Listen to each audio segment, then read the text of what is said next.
Welcome to Mintel's Little Conversation podcast. Hello and welcome to Mintel's Little Conversation, where our experts bring you fresh ideas and new perspectives on how consumers eat, drink, shop, groom and think. My name is Sam Dover. I'm a category director for beauty and personal care here at Mintel, and today I'm joined by my colleague Rebecca to talk about all things social media influencer related. Influencer marketing is one of those things that Mintel clients ask us about a lot. Who to partner with and what strategy to employ when creating this kind of content. And although there isn't a one-size-fits-all approach, there are some big themes that come up time and time again. So with that in mind, myself and Rebecca are going to explore some of those themes in today's discussion. So to get us started, I will hand over to Rebecca to introduce herself. Hi everyone, I'm Rebecca McGrath. I'm Mintel's Associate Director for Media and Technology, and I write most of Mintel's UK content on media, which includes a lot of social media content and specifically influencers as well. I've written reports in this last few months about influencers specifically. Amazing, thank you. So with that in mind, I think it's good to give a little bit of context about the influencer market, so to speak. So I feel like in my head, it's particularly competitive. It feels like there's more and more influencers on the scene than ever before. And so with that in mind, I'm really intrigued if consumers are actively engaging with influencer content, and also are they, what kinds of influencers are they following? Yeah, I think firstly, we kind of want to define what we think of when we're talking about an influencer. So for Mintel, we really think, for talking about social media influencers, we're thinking about people who are actively impacting purchasing decisions and our behavior.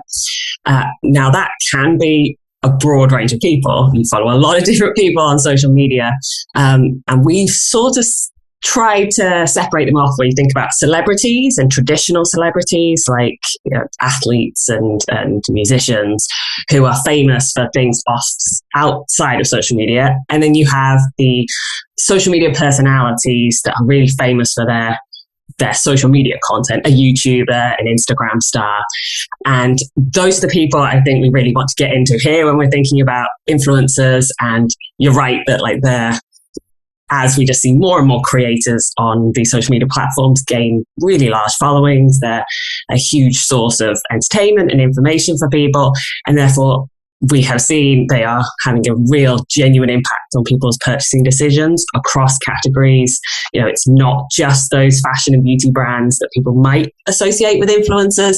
It's a broad range of categories, a broad range of sectors that we have seen those influencers have genuine impact. And I would also say at the beginning of the pandemic, there was this narrative that we were going to disengage with influencers now, that we were that was superficial and we were moving beyond that. And none of that proved true. We spent more and more time on social media. We engaged with these social media personalities and creators more. We're spending more time on them. So this area of the world, this area of marketing is only growing, and sort of every brand really needs to engage with it more. Yeah, I swear some of the people that I follow on Instagram, I almost feel like I know what's happening in their lives more than I know some of my friends and family. It's interesting. And as I say, I wouldn't always necessarily admit that they have an influence on me, but they definitely do. I think that's so interesting, because it's part of what I've really got into, is that we need to move away from some of these negative stereotypes we have with influencers, that we sort of class them as superficial, when really an influencer is, it can be someone that's only focused on creating content that to make you purchase something. But the majority of them are people who are creating interesting, fun content that people want to engage with. They like it. You like following these people. And you said you follow them for a long time. You know them really well. And that has far more influence than potentially some celebrities that you don't engage with that, very often. But I just I always try to push people away from just thinking that of the most negative feelings about influencers, and just no, they're creators, and many of them are very talented, and they're a huge source of entertainment for people. Yeah, definitely. And that leads me on to my next point quite nicely, which is looking at the idea of kind of relatability versus aspiration. So I think it's going to be really interesting to maybe hear from you what you think consumers are actually looking for from a content perspective. But before I hear from you, we're going to go to Emily Viberg, who is an associate analyst in Mintel's UK retail team, who recently wrote a report on the impact of social media on retail.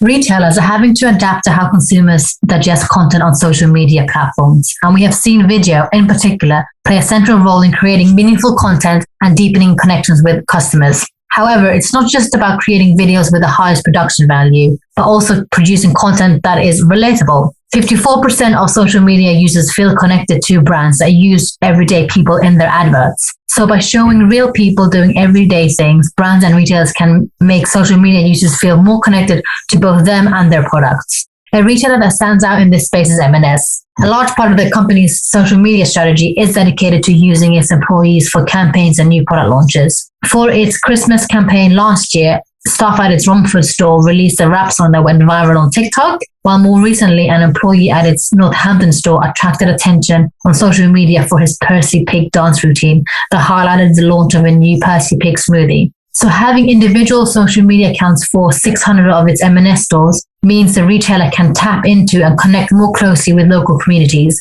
It's also an excellent example of how retailers can empower local stores to present themselves more authentically and stand out by using everyday people who reflect both the communities they serve and the company's core values. This sort of approach will also become even more important as social commerce is set to grow, with social media giving retailers more exposure on their platforms through advertising content. But concerns around excessive advertising on social media remain a key barrier to the development of social e-commerce, something everyday influencers like these can help break down and help humanize retailers. So Emily obviously spoke there about the retail perspective and the impact of social media and, influencer content on retail. But this idea of humanizing content is something that we've discussed in various influencer reports and content at Mintel. And it's something that comes up time and time again, is the importance of striking the right balance between aspiration and relatability. So what do you think consumers are looking for? Well, I think when it comes to influencers and online creators, as we've said before, they're so broad that people will be looking for different things at different moments from different influencers. And the relatability is such a powerful point. But influencers offer that almost, a lot of the other more traditional marketing techniques have not been able to quite get at. But I think what it all comes down to, whether you're following someone because they're relatable or following someone because they're aspirational, it comes down to authenticity. And I think that's really one of those, it's the key to influencers, and it's something that's growing, that expectation of authenticity. Because now we're used to social media content, we're used to these advertising tactics that are used on us, and we're pretty savvy about them, and we're getting more savvy about them. And so when you get something that just doesn't feel right, like this is not authentic, what this person's lying to me about their behavior, they're lying to me about their interests, they're lying to me, that is the thing that's going to put you off. So whether sort of you're really going to be that relatable influencer, or you're sort of as such showing off your fabulous life, it has to be that you really are authentic in what you're telling people, and that's for a brand seeking out an influencer. That's the thing I would say above all that they should be seeking out. Yeah, definitely. And I think on that point, I feel like if relatability is somewhat important, and as you say, that element of authenticity as well, I feel like in my head that kind of leads on to diversity, inclusion, and the importance of diversity and inclusion in this space. And so I think I'm interested to know what you think is happening in that space. Are we seeing more brands working with a more diverse range of influencers? And also, are we, are we moving beyond that being tokenistic, so to speak? Yeah, I mean, as a cultural shift, we are these discussions about inclusion and the importance of representation sort of really have come to the fore in the last few years, and with influencers, that's that's absolutely the case too. Brands are recognizing that they need to work with a broad range of people, and there's some really interesting people out there. And I highlight an example of someone I follow, which is Molly Burke. She's a blind YouTuber, and she works with a lot of tech brands and cosmetic brands to talk about accessibility in their products. And I highlight her because I think they've worked really well about this actually being a partnership. They're learning from her as well. They're learning the information that she can give them and us as the viewers that we won't know from our life experience. And so to move away from tokenism has to come from these big brands, in particular working with people from diverse groups and really listening to them. There being partnerships, there being actual cooperation there, rather than just, hey, read off this script because we think you're going to hit a different demographic than we already reach, and we want to show that we're inclusive. You actually show you're putting the work in as listening back about the ways that they can become genuinely inclusive. So it's that becoming more collaborative, again, because we just don't, we're bored of knowing that someone's just reading off a script from a product that isn't actually that inclusive. That's not what any of us want anymore. Yeah, definitely. I think, as you say, there's been some really interesting developments on that in beauty and personal care. People really, like brands really starting to work with, as you say, like disabled influencers, various different kind of the multifaceted elements of diversity and inclusion. And as you say, that kind of element of representation. And obviously it's great to have that visibility and to have those kinds of people seen in kind of advertising and marketing, but also, as you say, going that step beyond feels like the kind of the next step within that as well. So with that in mind, I feel like I want to move the conversation on a little bit. And I think one thing that we kind of, again, is something that's coming up time and time again with clients is the cost of living crisis and the impact that it has on essentially everything. And so another thing that we've discussed in beauty and personal care recently is the idea that an income squeeze will encourage consumers to seek more validation and seek more ways to verify the products that they're buying, to make sure that they're buying the right thing for their needs. They're not going to waste their money on products that they're going to use once and then not use again because they were not right for them. And so with that, I think what we've said is that, influencers will almost become more influential and more important in that kind of purchase journey. So with that in mind, I spoke to Maddie Malone, who is a beauty and personal care analyst here at Mintel, who also recently wrote our Beauty Influencers and Educators report. And so she discussed that topic a lot as well. So here is what she had to say. For beauty, I think concerns around inflation will make beauty influencers even more relevant, as buyers will become increasingly cautious around spending on products that aren't right for them. I think we'll see shoppers trying to make sure that the money they spend is worthwhile. And I think this will create room for services that recommend value alternatives to premium products, as consumers will look for new ways to save money. Tying into that too, there's an increasing focus on the relevance of medical experts within the beauty sphere. Influencers with a medical background have really been tapping into this opportunity. So, for example, taking to social media platforms such as TikTok and Instagram to circulate knowledge and bust myths. Now, we know that 39% of adults trust beauty and grooming advice from medical professionals, so there's real opportunity for brands to maximise on this trust. Advertisements or consultations with experts can really help retailers or brands to translate browsers into buyers. So in terms of advertising, brands such as CeraVe are taking an active approach at democratising medical information within skincare, partnering with dermatologists who offer education through social media outlets such as Instagram. Another brand that really stands out in this space is Skin & Me. So all of their products are dermatologically approved, and the brand really makes its experts front of centre, providing a brief background on each member of its medical team on its website. I think as well, positioning at a competitive price point also means that the brand is allowing expert-based skincare to be more accessible, which is obviously really relevant given today's economic climate.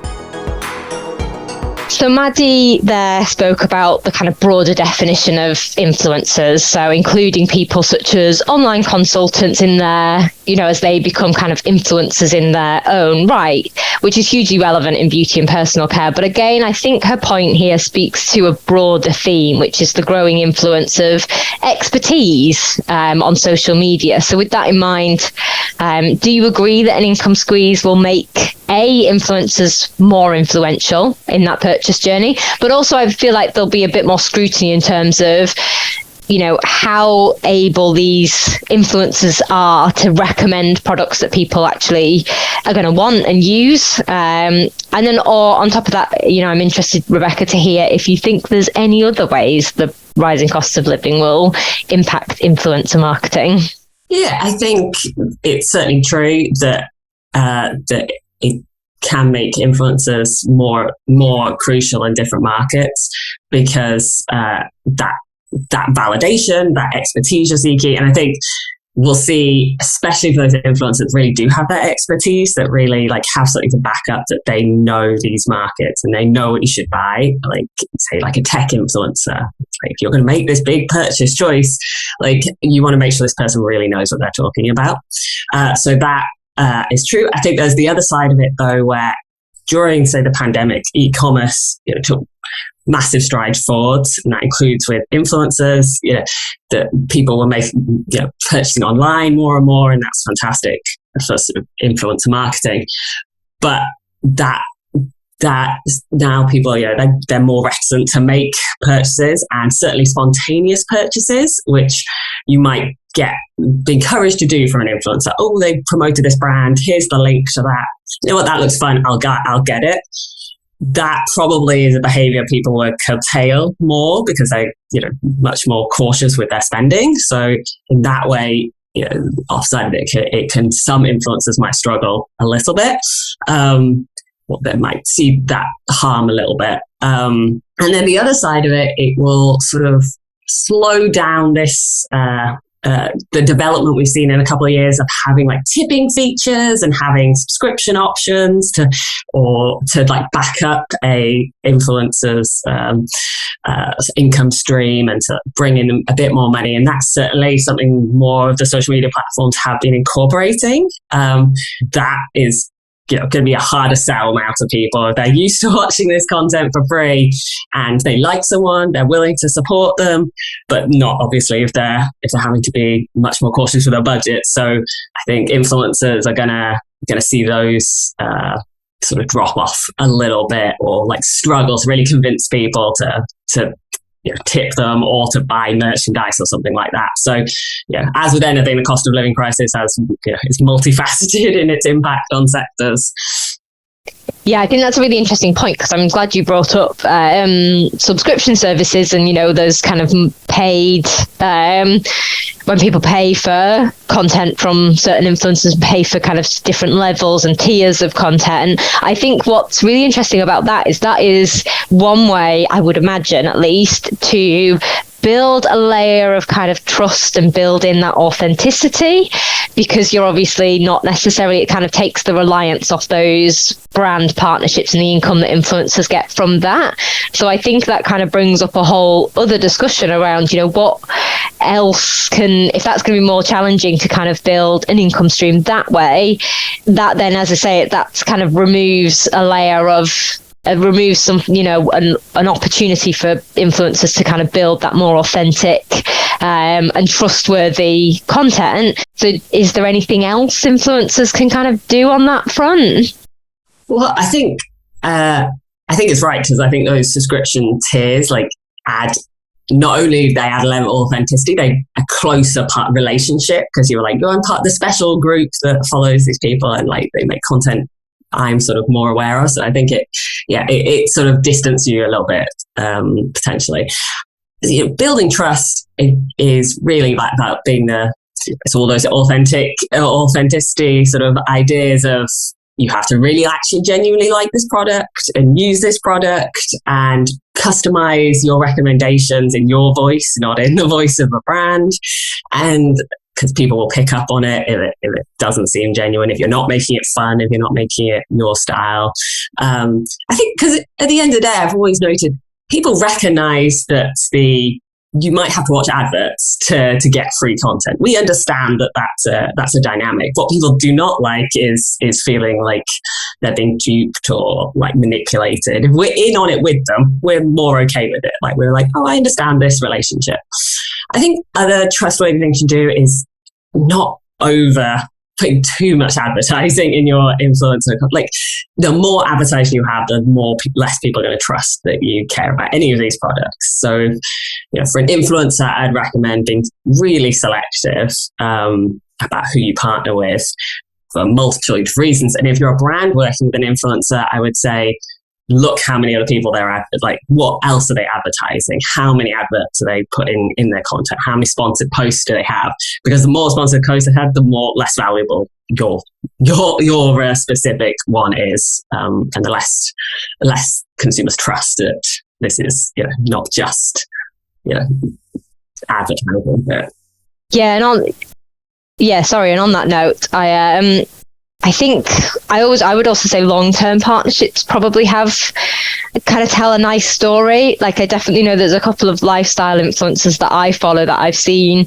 have kind of long-term relationships with beauty brands, and it makes me more likely to believe that they're actually using those products and are actually buying into that brand as well, and really they do trust and will use that on a regular basis. That could be me being very misled there, but I think there's an element in terms of those long-term partnerships feel a little bit more authentic and trustworthy. And again, it's down to those kind of disclaimers as well. Have probably had a huge impact in terms of when people have to say, I'm being, paid to talk about this product. And also I would imagine allowing influencers to talk about the good and bad, because I think there's if you kind of force influencers to be wholly positive about every aspect of your product, although that's exactly what every brand wants, I do also think you need to kind of allow them to say what the potential downsides could be, I guess, as well. Yeah, I think that's all exactly right. Like those longer term partnerships, you do believe then that there is at least it's a more genuine feeling and a good relationship, and we're seeing some brands obviously take that to the next level where they're really like forming collaborations, and they might have a line that is very, built in with some of the top influencers, which obviously feels much more authentic than just sponsored posts. So these long-term partnerships is very, very valuable, and goes back to the idea of any brand working with influencers has to be really selective, not only because of wanting to get their audience involved, but also their branding. Influencer has strong branding now too.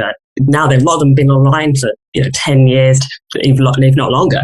So who you're selecting to work with is going to reflect back on you potentially if they get into scandals or they get into something negative as well. Like it really has to be a partnership now. They're not just a sort of a spokesperson like they are. We know everything about their lives. As you said before, we know so much about them. So it's just all comes down to the work that has to be done to make sure you're picking the right person.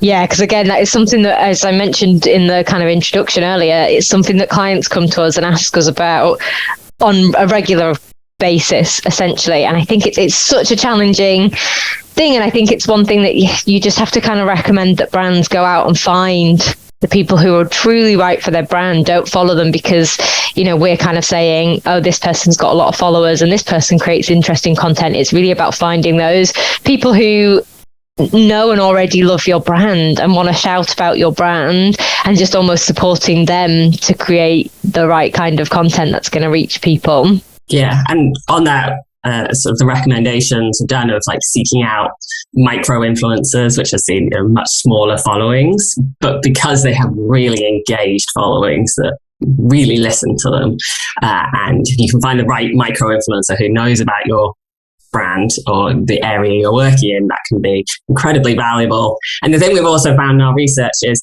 people aren't put off if multiple influencers are chatting about the same brand. Like, that isn't putting people off. Like, you might expect it to say, oh, I don't want to have to hear about this brand again.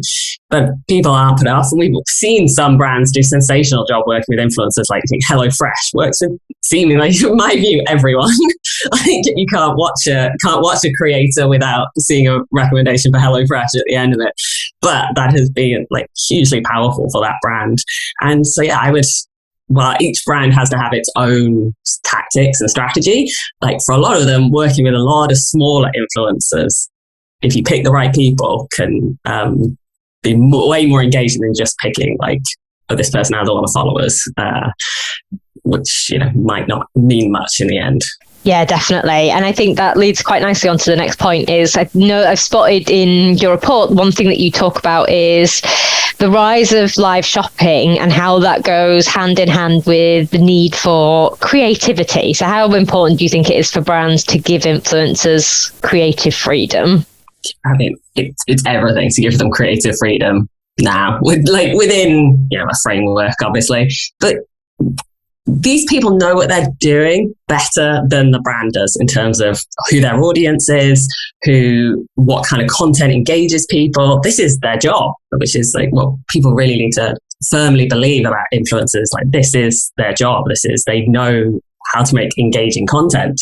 So it's for not just in terms of making sure it seems authentic. And as you said, someone can say the positive and negative attributes of an influencer, but it's also just, they're probably going to produce better content than a brand can decide, can make in terms of reaching that audience. Because, the thing with influencer content is it's not reaching a huge sort of broad audience. It's a very self-selected audience that it will be reaching particularly, and no one knows that audience better than the influencers themselves. And I think live shopping is a really interesting trend. The cost of living crisis might sort of slow that trend slightly, but that is one where a brand has put a lot of trust in the influencer, because it's live, so way more variables come into play.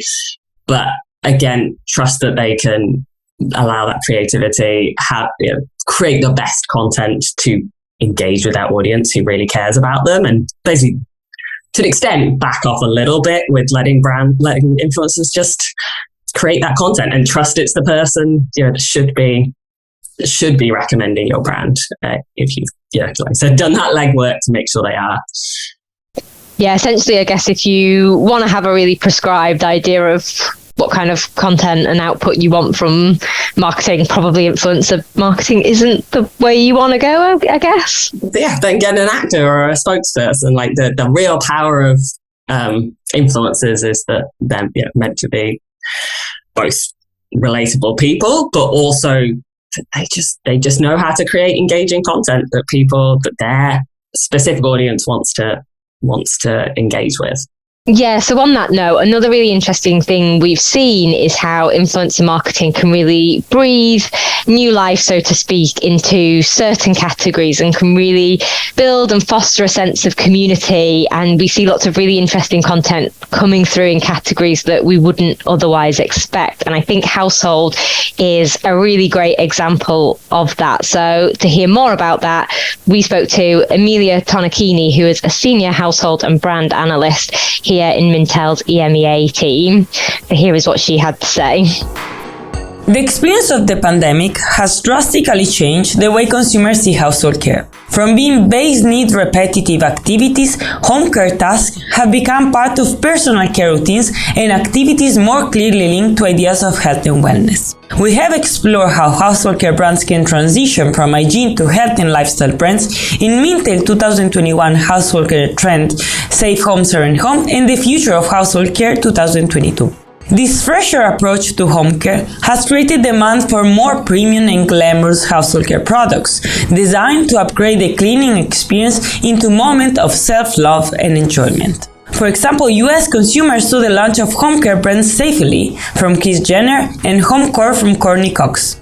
Both brands aim to blend beauty with home care via expertly crafted formulas enriched with fine fragrances and retail in elegant packaging.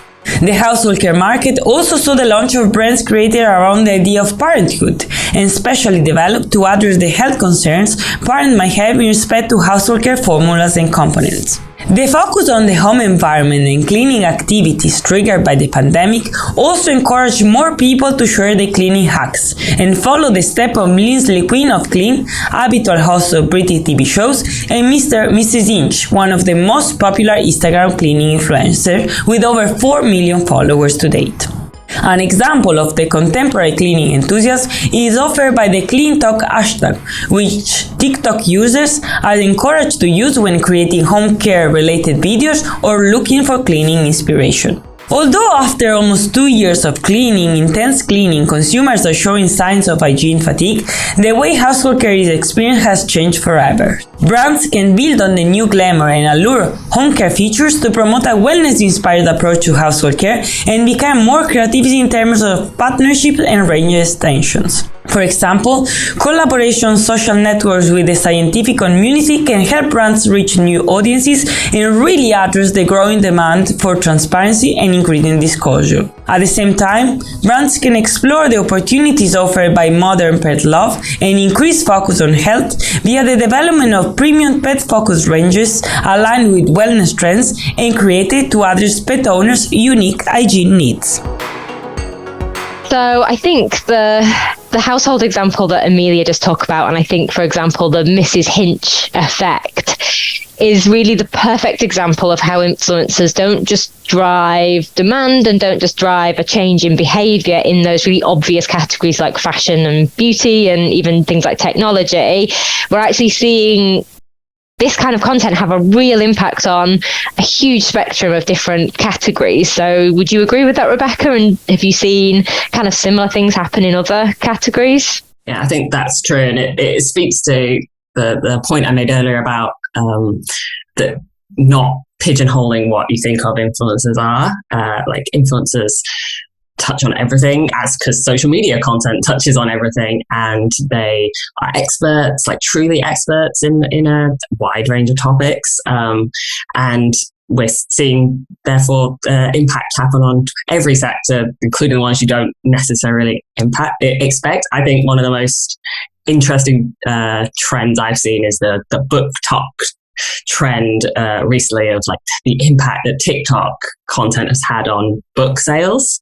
We're also seeing like TikTok's influence on music sales, and this isn't necessarily like this is very consumer driven, so it's the users of TikTok, but it just shows the impact. If you can get someone who's influential on those platforms to recommend your product, whether you're in books or household or music or other, just any sector really, that can have a huge impact. This is where people are finding out about products, including like older products that they might never have heard of.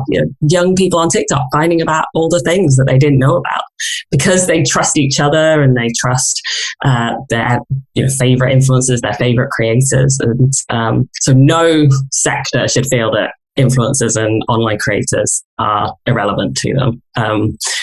All of them have to now be paying attention, and that's only going to grow as each generation gets older, more engaged in social media worlds. Like no brand can be overlooking their importance. No, definitely. We've seen some nice, interesting examples in beauty. I feel like sales of Dove's very traditional cleansing soap bar has done really well with a new generation of users because a load of people on TikTok were shouting about it. And similar, we've seen kind of derma skincare, so brands like CeraVe, who have been around for ages, have got a new kind of lease of life and have got a new kind of consumer group just off the back of platforms like TikTok and people shouting about how these products are tried and tested and they really work, and that's why they've been around for a long time. And I think that's, again, it's adding a new excitement to products which might traditionally have not really been seen as the kind of the sexiest or the most exciting skincare products out there. But actually, as you say, it's about kind of finding that, changing perceptions and, people sharing their real life experiences with a huge range of different types of products. Yeah, and I love that the Dove soap bar example, like, because what's fascinating, particularly by TikTok, which is very trend driven, very collaborative content, people are very responsive to each other, just how quickly a trend, like, suddenly out of nowhere sort of seems to take off. And particularly on TikTok with skincare, I feel like, because it's slightly more authenticity based than, say, Instagram, which is a more curated and stylized, like, place. But yeah, so the Dove one is fantastic. It's about how brands have to be quick to respond to that suddenly might get a lot of attention that they didn't necessarily see coming, and how a brand sort of gets in on the trend without also looking like they're, trying to get in on a joke or get in something where it's going to feel silly. And that's where having people who work at these brands who really understand these cultures, like actually are TikTok users, they understand the culture of these places, what might take off, what's going to work, like that has to be, people are aware of, it's clearly a brand who's, late to the party, trying to get in on the joke or trying to get in on the trend or whatever it might be. And that never works. So essentially, find some people who know what they're doing and find some people who not mind blowing insight there, but make sure you have people that really know how to use these platforms, like they are TikTok users, because people will figure it out if they're not. So now I want to move the conversation on a bit and think about the future of influencer marketing. And so with that in mind, I don't think we can talk about the future of influencers without talking about virtual influencers. So I'm really keen, I know we've got research on this, so I'm really keen to hear from you, Rebecca. Are virtual influencers the future of influencer marketing? Are consumers engaging with them? And what value do they offer brands? So in my influencers report, one of the things that was most intriguing to me and almost surprising was the interest that there is in virtual influencers.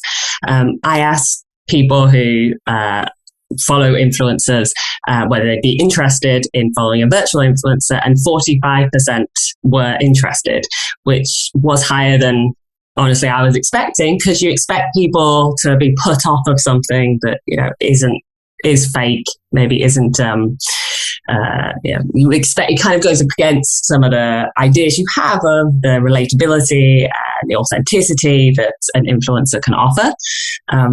But that interest is there. And already we see some particularly luxury brands using influencers, virtual influencers, which are, to make it clear, they're fake sort of digital created images, and they're using particularly to create images of beautiful women and use them in their marketing and being upfront that it's a virtual influencer. And while that's a bit gimmicky right now, our research shows that there is openness to the concept. And as we go on to thinking about the metaverse and all the potential that we're speculating about what that could potentially be one day, that obviously holds a lot of potential for how virtual influencers would be used by brands, a lot of exciting potential, because a virtual influencer can be made to look and do anything that a brand would want them to. And I think there's a lot of exciting potential there. It's, in a way, it's funny because as we talk about authenticity and we think about wanting people to be real and not having edited images and all that kind of thing, what we're also seeing with virtual influencers, in a way, they both are authentic. We're not, an edited image of a person that's meant to be real is less authentic than someone that just we know is not real. We know that's a fake person. We know that's a digital image. That's an avatar, whatever those. And so you can kind of, in a way, the trend will go both directions. We'll see people putting out more content that they're like, this is unedited, this doesn't have filters, this is really me and I'm recommending a product. And then the other side of it, brands get to engage with virtual influencers that are obviously fake, can be made to do and look however they want them to be. And that's another side. So we're going to see, in a way, it potentially splits. But both ways would be more authentic than sort of this middle ground we have right now, where people don't know what someone really looks like or how a product really works on them. And I think it's quite funny how they're two very different developments, but ultimately speak to the same thing. Yeah, definitely. And as you say, it's such a surprising stat that people are interested in it, because as you say, you kind of naturally get a layer of skepticism that kind of comes through where you go, well, it's just another brand activation that, why do I need that? Why do I want that? But as you say, that interest in it is so interesting. And so something to definitely pay attention to. I think it speaks to the idea of not being in on it with someone, being in on it with the brand, being in on it with the influencers. If we know it's fake, then we're with them. If someone pretends this is what they look like, but actually they're highly edited, we're not in it with them. You're trying to pull the wool over our eyes, and consumers are pushing back against that more and more.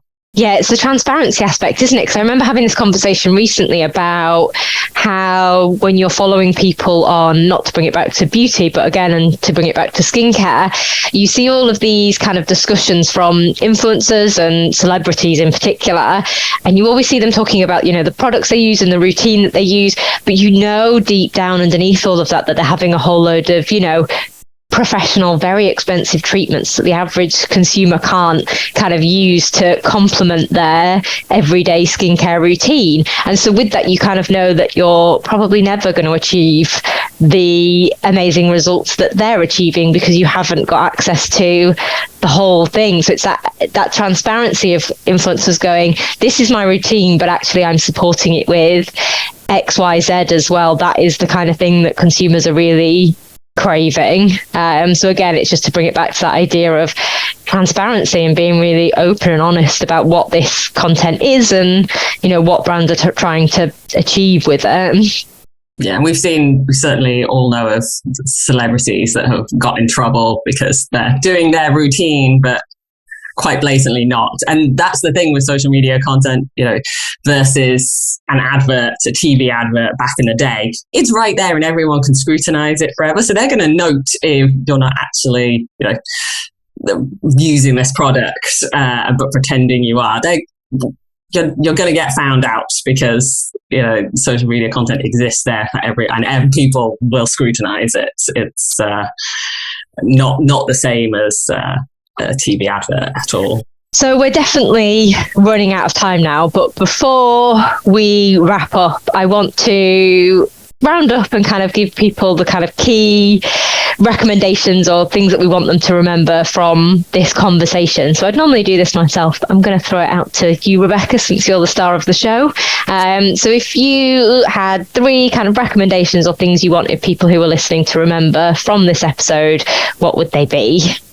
I think for me, the main point is sort of authenticity above all. That consumers are getting more savvy about sort of influencer tactics, and therefore you're going to be found out, and it's not going to work as well if you're just not authentic in how you use influencers. And related to that then is having to put the work in as a brand to find the influencers that really represent you, that are going to be believable, that are going to be authentic, and that people with consumers and followers who really are engaged with their content. So not taking the obvious choices all the time and really putting that work in. And then finally, for all brands, the idea of broadening the view of what an influencer is. We still have potentially quite negative views and stereotypes of influencers, but really a lot of them are very talented online creators who are experts in fields and have an impact across every sector. So, take away that traditional view of influencers and really think about their scope of what they are. Yeah, definitely. I couldn't agree more. I've just got a couple of points to add on the end there. I think I want us to go back to that idea that we spoke about in terms of transparency. So being really, I know obviously there's kind of rules and regulations in place that mean people have to be more transparent than ever before already, but I think there's still more that can probably be done on that scope. And then on top of that, I think with that, and almost going hand in hand with that, is this idea that, really think about who you're working with, as you just said, but also thinking about forge those long-term partnerships, find people to really collaborate with, as opposed to just kind of giving them a kind of script to work from, really work with them. and really explore that idea of collaboration. I think that's something that I found really interesting from today's conversation. So on that note, I think that's all we have time for today. Thank you for joining me, Rebecca. And also thank you to Maddie, Emily and Amelia for contributing to the episode with their thoughts on influencers. If you want to know more about Mintel, who we are and what we do, then please head over to mintel.com and follow us on social media. We're on LinkedIn, Instagram, Twitter and Facebook. And also check out our blog for even more insights from our analysts. And if you are lucky enough to be a Mintel subscriber, please take a look at our global, cross-category and category-specific influencer reports. We have lots of them. So on that note, thank you for listening. Please make sure you subscribe, rate and review this podcast. And if you like what you've heard today, please do spread the word and look out for our next episode of Mintel's Little Conversation.